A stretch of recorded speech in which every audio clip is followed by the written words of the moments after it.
282-2882, the email address lrushbaugh@eibnet.com. Let's cut to the chase. And let's get to the real question in the Secret Service hooker scandal in Colombia. What I want to know is, did those Colombian hookers have to pay for their own contraception? Or are they covered under Obama's health care plan as it extends to the Secret Service agents? That's the question. That's what everybody ought to be asking. With the war on women being waged at full strength, how could that question not come up? How could that question not be asked? It wasn't asked by anybody on the Sunday shows. It hasn't been brought up by Hilary Rosen. It hasn't been brought up by Anita Dunn. Unlike Obama's brought it up. But is it not the most important question? Who paid for the hookers' contraception? Do you realize, what did these guys, this whole brouhaha is over $47? The hooker charged one of the Secret Service guys $47. That's what this is all about. That's what I heard. And Hillary's out there drinking and dancing on a Saturday night, and her tip, the tip that she left the servers at the nightclub where she was $40. So Hillary left a smaller tip than the Secret Service agents are paying Colombian hookers. And again, folks, we do not know if they had to buy their own birth control pills or other kinds of contraception. This, we just do not know. I don't care what anybody says. I really don't. I'm just glad to see that there's one person in government who's still stingy with the taxpayers' dollars. And I'm talking about that Secret Service guy who got in and out of there for $47. That's...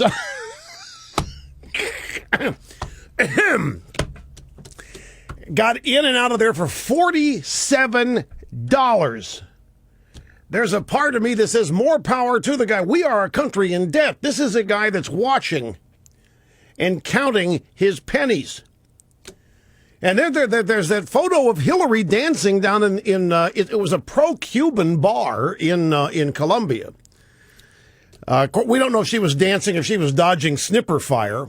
Where'd that happen when she had a corkscrew land in there in Afghanistan? See, Afghanistan had a corkscrew land in there and had to dodge snipper fire. Well, that's what the story said, folks. The flight, you know what corkscrew is? You, because of the threat of terrorist missiles, so you have to, it's really, for people not familiar with flying, it can be a frightening thing. You're not going straight down, but your angle of descent's pretty steep, and you're corkscrewing to not make yourself a target. And no, Denver International. No. There are other. I know what you're talking about. Airports that have dangerous approaches. I don't think. No. Aspen, I think, is riskier than Denver is. But anyway. But here's the thing is, I mean, who do these Secret Service guys think they are? The GSA? You know, everybody, can I get serious here for just a second? Everybody is asking, what or how can this happen? And in all candor, folks, how can people be surprised? Our institutions have been under cultural assault for I don't know how many years. Can I mention a name to you? Bill Clinton, the president of the United States, had a 19-year-old intern in the Oval Office. And there was oral sex going on in there with Elliot Spitzer, client number 9, the governor of New York. And now he's on his second television show. Bill Clinton is the most popular, the most famous, and the wealthiest of all elected Democrats. Well, that made his money in politics. Well, I probably don't know that that's true. But as Clinton will tell you, I don't need that tax cut because I'm Hillary and I are rich now. So is there any wonder? How old are these Secret Service guys? I mean, let's look at their generation. They came from a generation. No. I'm being serious here. They come from a generation where hooking up with somebody you barely know was the order of the day when they were young kids. And what is going on at the upper levels of our great institutions that are promoting historically traditional morality? Where is it? That's all that's under assault everywhere you go. Did you see? It's not really related, but in a way, it's telling. Have you seen the story? All of the people who Twittered, young people who had no idea that the Titanic actually happened. They thought it was just a movie. Dawn, it's a lot of people, figuratively young people were shocked this weekend when they found out the 100th anniversary. They said, 100th anniversary? That movie was only out 10 years ago. They didn't know the Titanic actually happened. Well, what are they being taught if they don't know that the Titanic actually happened? To them, the Titanic was Leonardo DiCaprio and Kate Winslet. And I frankly don't even remember the story between the two, so I can't go. But then you have Obama partying in the White House like crazy.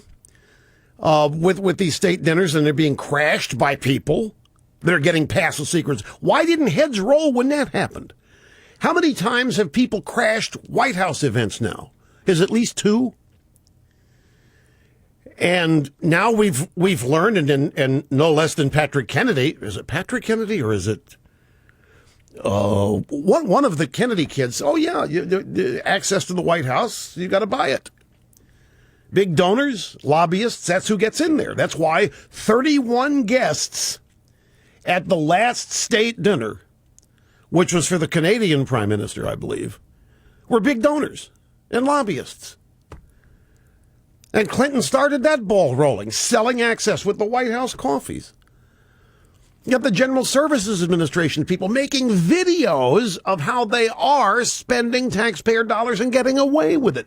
And apparently they're not concerned that they're going to get caught and punished. They're making videos about it. They're planning 1-hour trips trips to Las Vegas where the business requires 1 hour of their time, but it's a 5-day trip.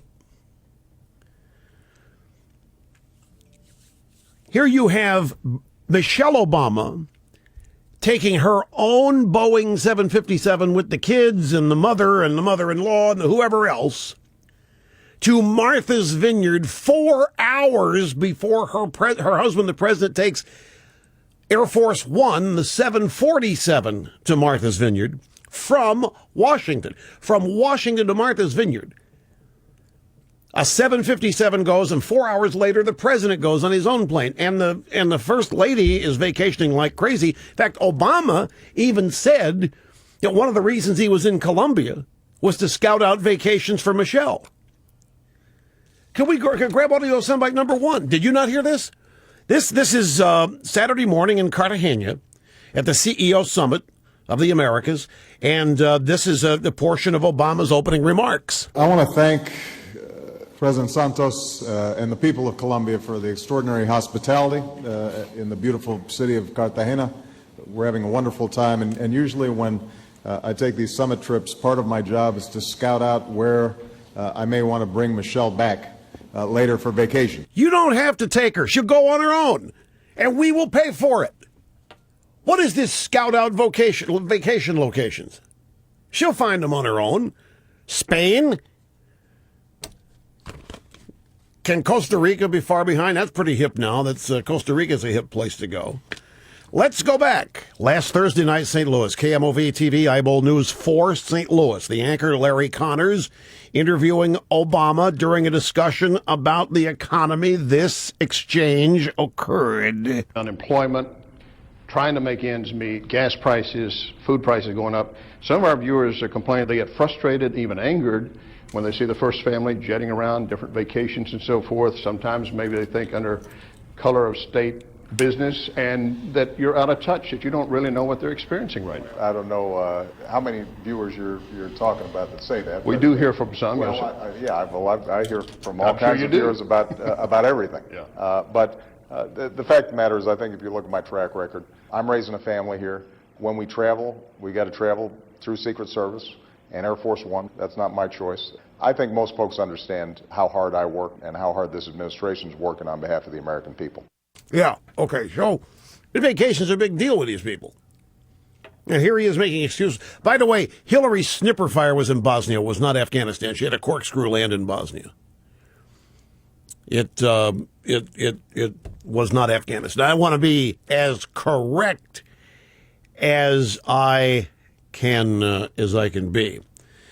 So does that explain Michelle in Spain with the entourage, or the trips to Paris with the girls? Does that answer how hard they're all working?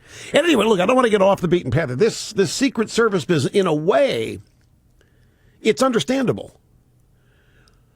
In a way, I know that a lot of Americans think that there are certain institutions that are just simply incorruptible. They think the Supreme Court is one. Congress used to be one, but the White House, Americans have this view. Everything's been corrupted now.